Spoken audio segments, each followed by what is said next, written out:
নমস্কার, আমি পার্থ। পুজো দর্শনে পুজোর আড্ডায় আবার আপনাদেরকে স্বাগত জানাই। ঘুরতে ঘুরতে এখন আমরা এসে পৌঁছেছি হাওড়ায়। হাওড়ার সেবা সঙ্গে এখন আমরা দাঁড়িয়ে দাঁড়িয়ে রয়েছি। দেখতেই পাচ্ছেন পেছনে বিশাল মাতৃ প্রতিমা। তো জেনে নেবো এবছর ওনাদের কি চমক উপহার দিচ্ছেন দর্শকদের। তো দাদা নমস্কার, আপনাদেরকে একটু পরিচয়টা যদি বলেন। নমস্কার, আমি সাত্বিক মিত্র, বর্তমান পুজো কমিটির সম্পাদক। নমস্কার, আমি সায়ন গলুই, বর্তমান পুজো কমিটির আর এক সম্পাদক। নমস্কার, আমি স্বরূপ দে, বর্তমান পুজো কমিটির সহ সম্পাদক। 96তম বর্ষ, তো কি চমক এবার দর্শকদের উপহার দিতে চলেছে? দেখতে দেখতে হাওড়া সেবা সংঘ 96 বছরে মানে পড়ে গেল। আর হাতে রয়েছে 4টে বছর, শতবর্ষ।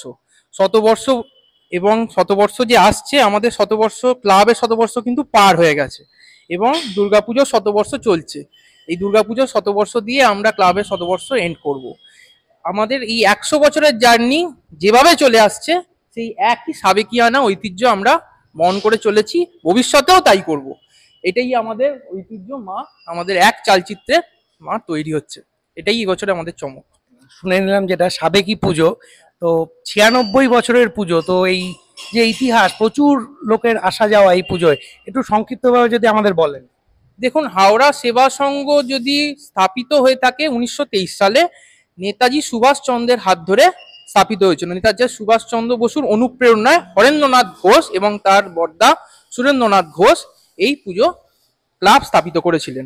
এবং 1927 সালে অনুশীলন সমিতি এবং সিংড়া ব্যায়াম সমিতির অনুপ্রেরণায় এই পুজো শুরু হয়। দেশপ্রেমকে এগিয়ে নিয়ে যাওয়ার জন্য, মাতৃ পূজার যে আরাধনা করা প্রয়োজন, তার জন্যই এই পুজো শুরু হয়েছিল 1927 সালে।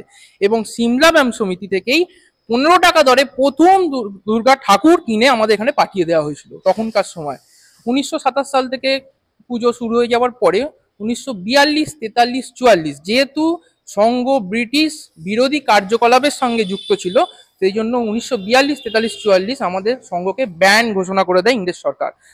এই যে ডিফারেন্সটা আমাদের 1927 সাল থেকে যদি আজকে আমরা কাউন্ট করি, তাহলে আমাদের আজকে কিন্তু প্রাক শতবর্ষ হওয়া উচিত, কিন্তু আমাদের প্রাক শতবর্ষ এবছর নয়, আমাদের ওটা 96 বছর। এই ডিফারেন্সটা এইখানেই হয়।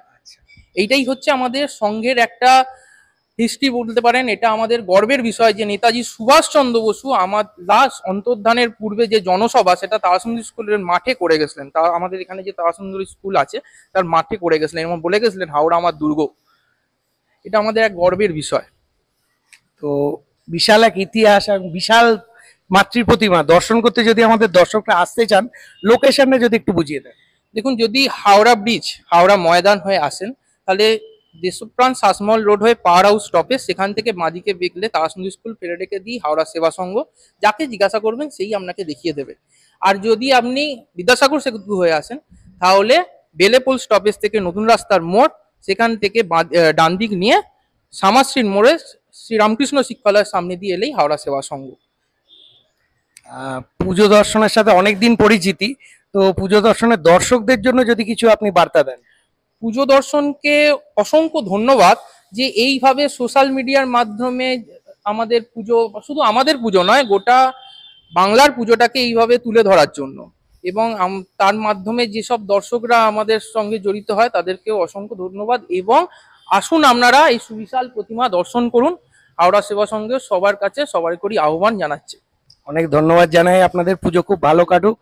একটা পুরো সাবেকি পুজো, একটা পুরো ইতিহাস চাক্ষুষ করতে কিন্তু আপনাদের আসতেই হবে হাওড়া সেবার সঙ্গে। দেখতে থাকুন পুজো দর্শন।